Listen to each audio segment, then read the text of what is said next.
श्री गांगोमाऊली प्रसन्न प्रवेशद्वार देऊळ आता आलेलं आहे.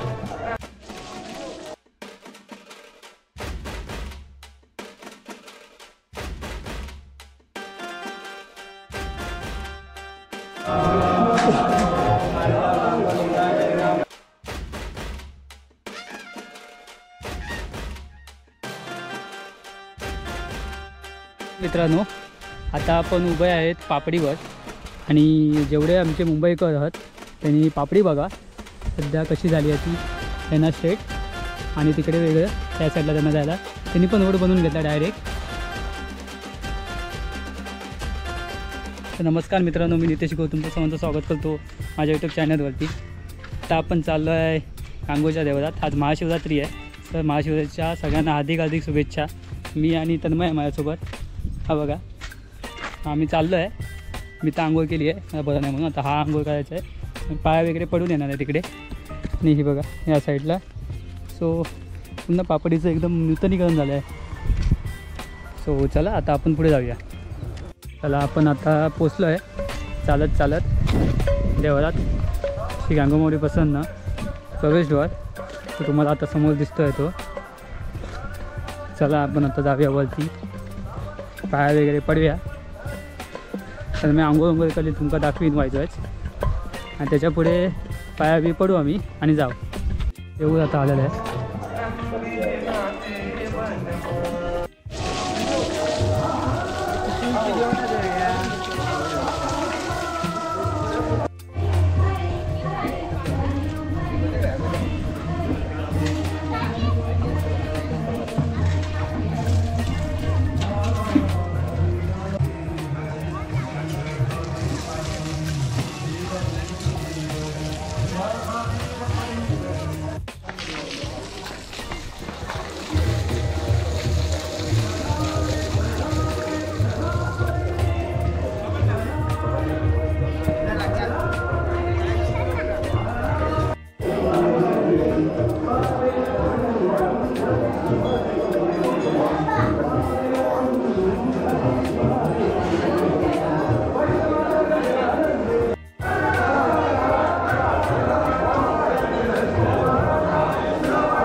राम प्रसन्न आहे ते व्हायचे.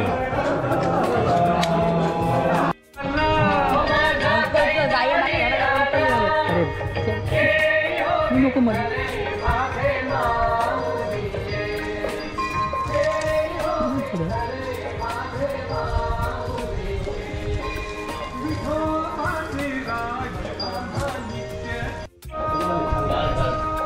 मित्रांनो, आपलं देवदर्शन झालं आहे. देवदर्शन तुम्हाला पण काय केलं आहे, शूट केलं आहे देवदर्शन. सो आम्ही आता पाणी घेतलं आहे बघा. तन्मयान पाणी वगैरे घेतलं आहे, आंघोळ वगैरे केलं आणि तन्मयान पण पाया वगैरे पडला, थोडे वेळ बसला. सो लिंगाच्या देवात वगैरे जाऊन येला. सो आम्ही फक्त वाघोच्या देवात मी नाही गेले, तो जाऊन येलो, लांब होता म्हणून. सो आता आपण चाललो आहे घरी. मित्रांनो, आता आपण उभे आहेत पापडीवर आणि जेवढे आमचे मुंबईकर आहात त्यांनी पापडी बघा सध्या कशी झाली आहे ती. यांना स्ट्रेट आणि तिकडे वेगळं त्या साईडला त्यांना जायला त्यांनी पण रोड बनवून घेतला डायरेक्ट तिथपर्यंत. त्यांनी माझ्या मते त्यांनी रोडच बनवून घेतला आहे तिथपर्यंत तरी येतं याच्यापर्यंत. बरं झालं त्यांना, पण यांना वाटत नव्हती जायला गणपती वगैरे घेऊन जायला. आणि हा असा पूल बघा किती आहे.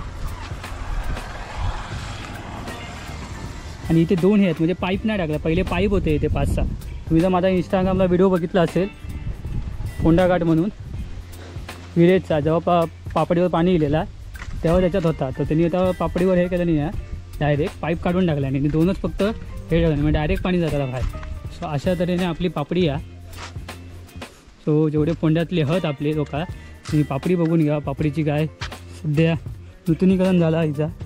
सो या साईडला पण त्यांनी असं बांध टाईप केलं आहे. ह्याच्यावरती माझ्या मते अजून व्यवस्थित अजून बनवणार आहेत, कारण की हा मातीचा आहे.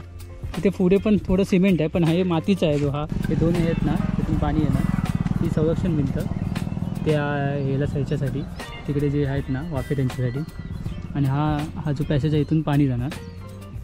जो रोड आहे तो त्याच्यावरती डांबरीकरण करतील ते.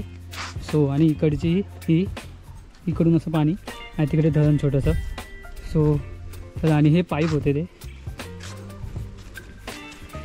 हे पाईप टाकल्यावर काढून आम्ही एवढे पाईप असायचे. त्या पाईपातनं पाणी आलं. 7 किंवा 8 पाईप होते हे बघा, छोटे होते. त्यामुळे तर पाणी जायचं नाही, मग त्या वरतून पापडीवरून जायचा. म्हणून त्याची आता उंची वाढवलेली असा हे बघा. सो अशा तऱ्हेने आमच्या गांगवाडीचा पापडी झालेली आहे. तकडे आमचा धरण आहे, ते पाणी भेटतं खाली शेतीला. सो तिकडे पण आपण तुम्हाला दाखवूया.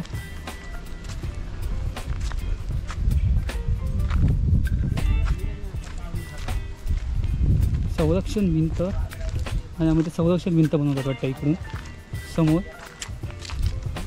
ही बघा संरक्षण भिंत चालू होतं तरी ना, नाही काय संरक्षण भिंतले. कारण की पाणी एकदम हे असतं, जेव्हा जास्त पाणी येतं ना, पाऊस पडता तेव्हा जास्त येतं. हे पण पडायला आलेलं आहे सगळं हे इथून.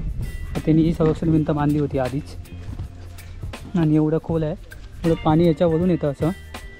सो ही आता अपडेट आहे माझी फोडण्यातल्यांसाठी, जेवढे गांगवाडी करते त्यांच्यासाठी. सो आमचं पूल ह्या पापडे तयार आहे. इकडे परबवाडी आणि इकडे माझं घर. आता मी घरात चाललं आहे. चला.